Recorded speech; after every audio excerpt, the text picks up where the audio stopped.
अगर आप भी लेना चाहते हैं देश दुनिया की तमाम जानकारी तो आज ही सब्सक्राइब करें हमारे चैनल को। साथ ही नीचे दिए बेल आइकन को जरूर दबाएं ताकि हर अपडेट आप तक पहुंच सके। नमस्कार, प्रभात साक्षी न्यूज नेटवर्क पर आप सभी का स्वागत है। चिराग पासवान और तेजस्वी यादव आजकल एक ही सुर में बोलते नजर आ रहे हैं। आखिर हो क्या रहा है बिहार की राजनीति में? चिराग पासवान ने कहा है कि बिहार में विधानसभा चुनाव कराए जाने का माहौल नहीं है। उन्होंने इस संबंध में चुनाव आयोग को एक पत्र लिख दिया है और कहा है कि बिहार बाढ़ की विभीषिका झेल रहा है, कोरोना वायरस का प्रकोप भी बढ़ा हुआ है। ऐसे में चुनाव कराए जाते हैं तो ये जनता की जान को खतरे में डालने के समान होगा। इससे पहले तेजस्वी यादव भी बार बार ये कह चुके हैं कि बिहार में चुनाव कराने लायक माहौल नहीं है और चुनाव अभी नहीं कराए जाने चाहिए।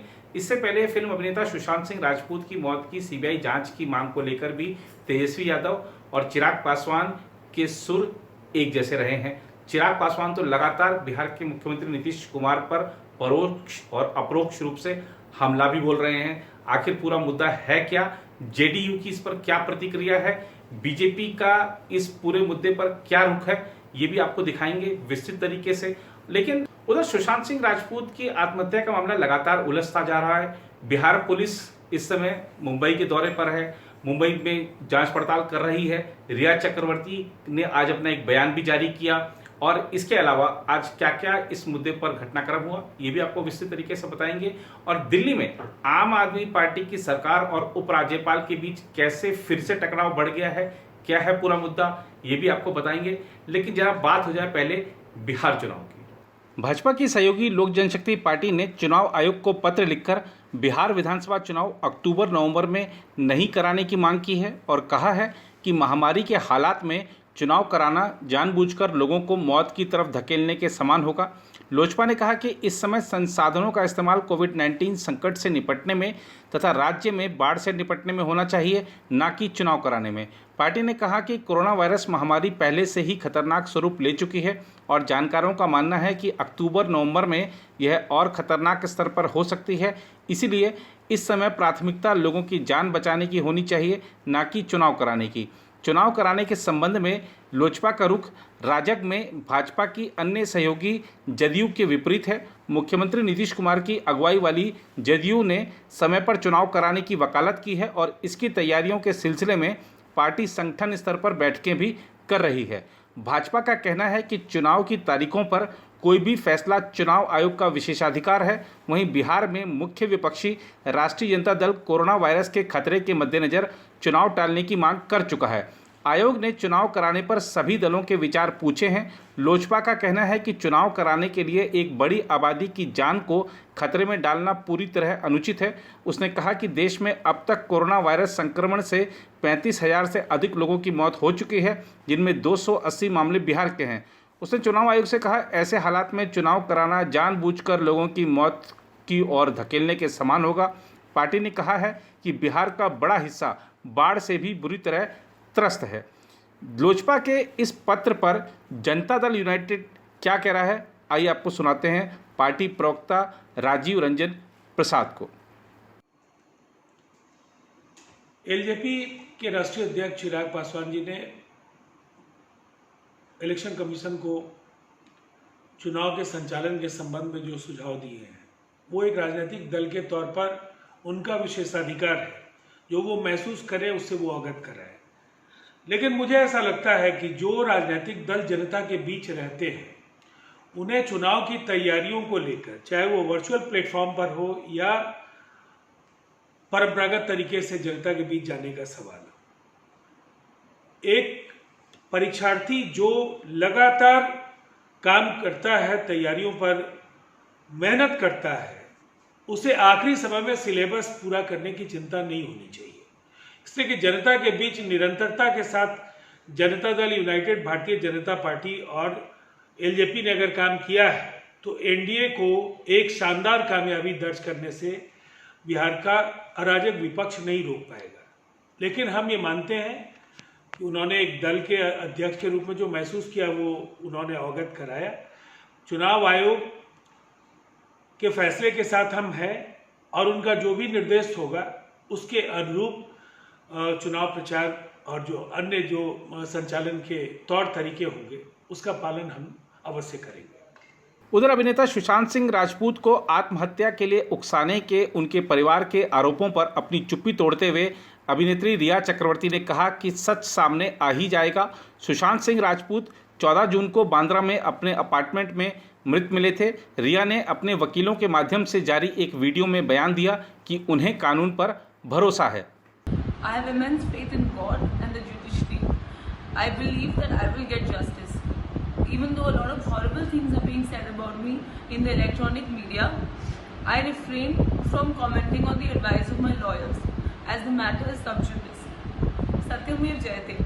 The truth shall prevail. उधर केंद्रीय मंत्री रामविलास पासवान ने अभिनेता सुशांत सिंह राजपूत की कथित आत्महत्या के मामले की सीबीआई जांच की मांग करते हुए शुक्रवार को कहा कि बिहार और मुंबई पुलिस के बीच खींचतान के बीच केवल केंद्रीय एजेंसी ही मामले में न्याय कर सकती है। सीधी सी बात है कि जब दो स्टेट में कन्फ्रंट्रेशन है, अब मान लेते हैं 40-45 दिन हो गया है और अभी तक मान लेते हैं कि एफआईआर तक नहीं हो पाया। महाराष्ट्र में तो नहीं हो पाया। अभी उनके पिता ने जाकर के यहाँ एफआईआर जो है दर्ज किया। मर्डर का कोई भी केस जो होता है या सुसाइड का होता है, ऑटोमेटिक एफआईआर होता है, उसमें किसी को एफआईआर करने की जरूरत नहीं पड़ती है, जांच पुलिस करने लगती है। यहाँ आप सबको बुला रहे हैं, रिकॉर्ड पर तो कुछ है नहीं, किसी मजिस्ट्रेट के सामने में तो कुछ हो नहीं रहा है। तो नतीजा 2 बार चिराग ने बातचीत किया, मुख्यमंत्री उद्धव ठाकरे से बात किया और सबसे पहले उसने क्या कहते हैं इस मुद्दा को उठाया, चूंकि फिल्म में काम भी कर चुका है।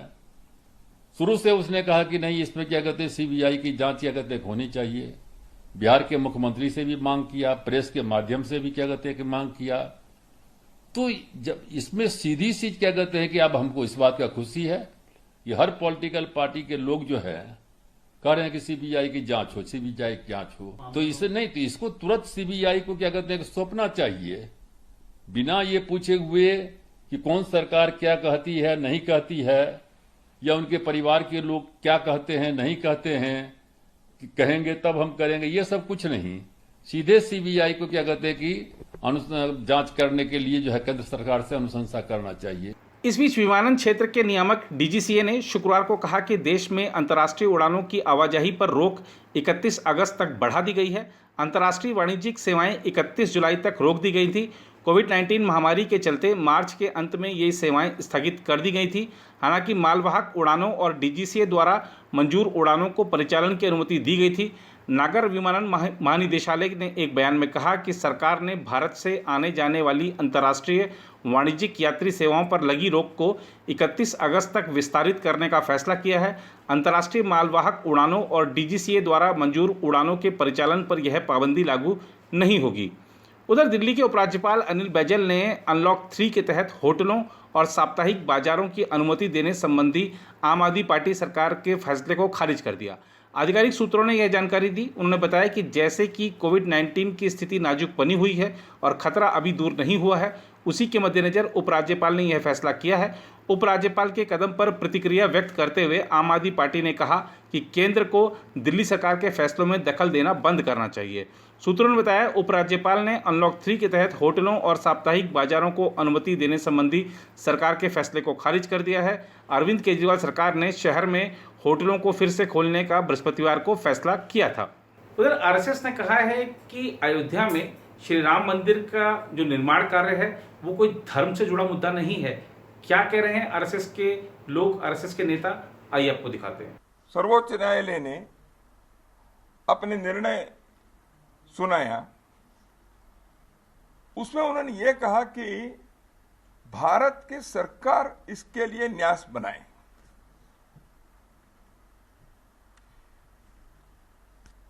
हमें भूमि किसके है, इनके हैं, ऐसे कहकर छोड़ते तो कौन बनाना चाहिए ये सुप्रीम कोर्ट कहे, ये कोई अपेक्षा तो किसी ने की नहीं थी। लेकिन सुप्रीम कोर्ट ने ये क्यों कहा?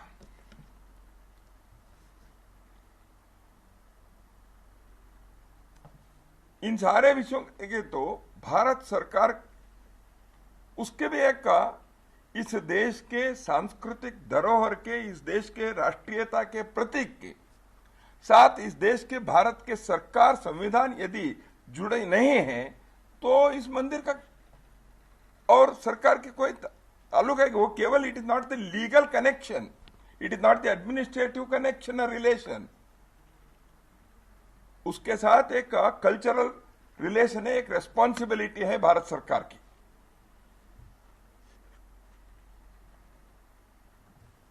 वैसे तो यह कार्य होना चाहिए था स्वतंत्र भारत के प्रारंभ में ही।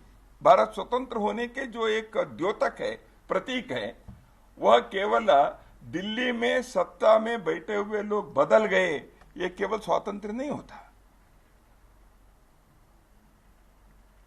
अभी कल नई राष्ट्रीय शिक्षा नीति की घोषणा हुई।